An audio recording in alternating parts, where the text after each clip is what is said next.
good morning, guys. So we're going to be doing some lessons. I'm going to try to project it on the screen here, and you guys are going to watch. I'll make sure you have access to the PowerPoint. One thing I want to make sure you understand is that I'm going to put 3 questions in the video, and the 3 questions are not going to be anywhere else other than the video, which means you have to watch the video to find the questions. That's how I have to try to get you to watch the video. I'll make sure you have a Google Doc. You'll have a place where to submit the questions. Just follow the instructions on Google Classroom. And I have my little sidekick here. I got my cat a tie. So this is my student teacher for the day. Oscar is going to help out. So we'll see how it goes. Alright guys, so this is going to be for world history. So we're going to be talking about the topic of nationalism, which is something that we covered a little bit before this break. If you remember, nationalism was something that came up kind of during... Oh, now the cat's going to block the way. Alright, bye. Nationalism, something that came up during the French Empire, if you remember. During the French Revolution, Napoleon was taking over all these different places, but we said that some problems that happened. There's a lot of non-French people living under French rule. That's going to cause a lot of problems. So you're going to start to see nationalism spread, from Spain to all these other countries that are kind of highlighted in blue here. So if you look at a map of Europe, these are all the different nations. These are all the different nationalities that make up Europe. And in the 1800s, a lot of these were controlled by other countries, which means, someone from Czechoslovakia wouldn't be happy that they were being ruled by someone from, the Austrian Empire or the Russian Empire or anything like that. So we're going to start off talking about what a nation is. So it's really important that you guys understand what a nation is. I think a lot of times we like to think of a nation as a country. And while that's technically true, a nation actually refers to a group of people who share a common language, a common culture, a common ethnicity, and history.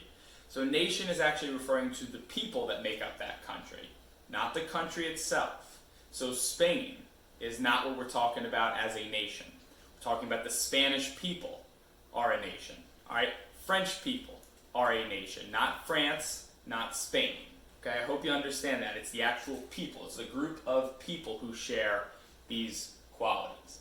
So that's very important that you guys know what a nation is first. Alright, we talked about nationalism a little bit already. Nationalism, if you remember, is the idea of kind of loyalty to your own people. So in the case of when we're talking about Napoleon, it means that even though Napoleon was in charge, he was the ruler of a lot of these different countries, Spanish people weren't loyal to Napoleon. Italian people were not loyal to Napoleon. They were loyal to their country. They were loyal to their nation of people. So in this case, nationalism means loyalty to a nation, to a group of people, not necessarily the king and queen. Pop quiz! Alright, the first question is, why didn't people like living under Napoleon's rule? Next, we're going to talk about a nation state. So if you remember, a nation of people is a specific group of people. In this case, a nation state is when a nation, this group of people, had its own independent country. So that means that if you were Spanish, you were ruled by a Spanish leader. If you were French, you were ruled by a French leader. All right, so this kind of goes against like having an empire. So in this case, if you have the Austro-Hungarian Empire, you have Austrians and Hungarians living together. That's not a nation state because one of those groups, the Austrians, are ruling the other. All right, a true nation state would be Austria as one country and Hungary as the other, right? So Austrians rule Austrians, Hungarians rule Hungarians.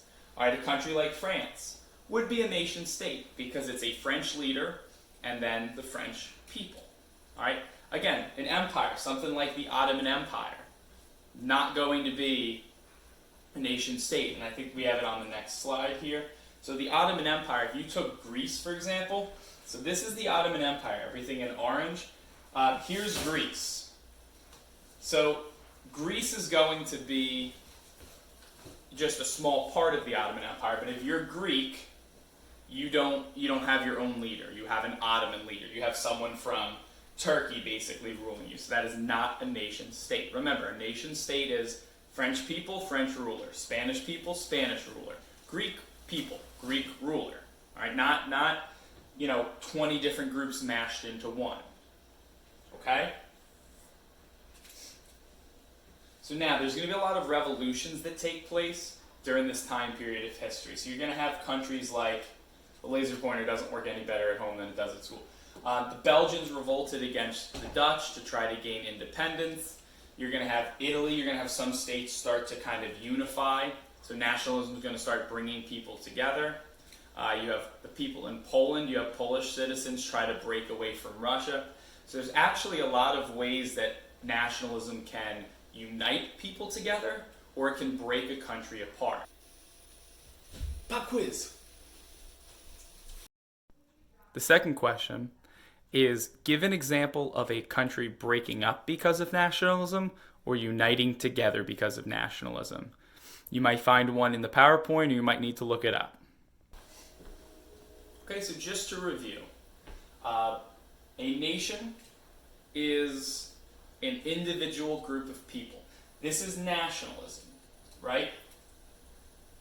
Nationalism is when you have loyalty to a group of people. So I'm not loyal to the president or to the king or the queen. I'm loyal to the people that make up my country, okay? So when a nation has its own independent government, that is weird. I can't do questions here. It's not going to be like Dora the Explorer where I just, ask you a question and awkwardly wait and say like, right, you, okay. I'm not going to do Dora the Explorer here, but I hope you're kind of answering the questions. But when a nation had its own independent government, that's called a nation state, right? Nation state. France is a nation state. Austro-Hungarian Empire, not a nation state. Italy, nation state. All right? And then you have a group of people who share a common language, culture, and ethnicity. Hopefully you know by now that that is a nation. So people from Ireland, would they be a nation? They would. People from Spain, they would. People from the Ottoman Empire would not. All right? So anything that's an empire generally isn't a nation, or generally isn't a nation state. All right? One interesting example with the nations, or if I go back here to what a nation state is. Pop quiz. Much better. So your third and final question will be, is the U.S. a nation state? And I want you to explain that a little bit. Are we similar? Are we different? Is the U.S. made up of a bunch of different groups of people, or are we kind of one group of people that was created? I don't know. I want you guys to think about that. So you have 3 questions to answer. If you missed any of them, they are in the video, so you might have to go back. You have access to the PowerPoint. If you guys have any questions, you can email me. A bunch of you have already messaged me on Instagram a bunch of times. Whatever works for you guys. Just make sure you know when this is due and what you have to do. We'll see how this goes. Maybe we'll keep making videos. I don't know. We'll try it out. You guys can let me know if you like it or not.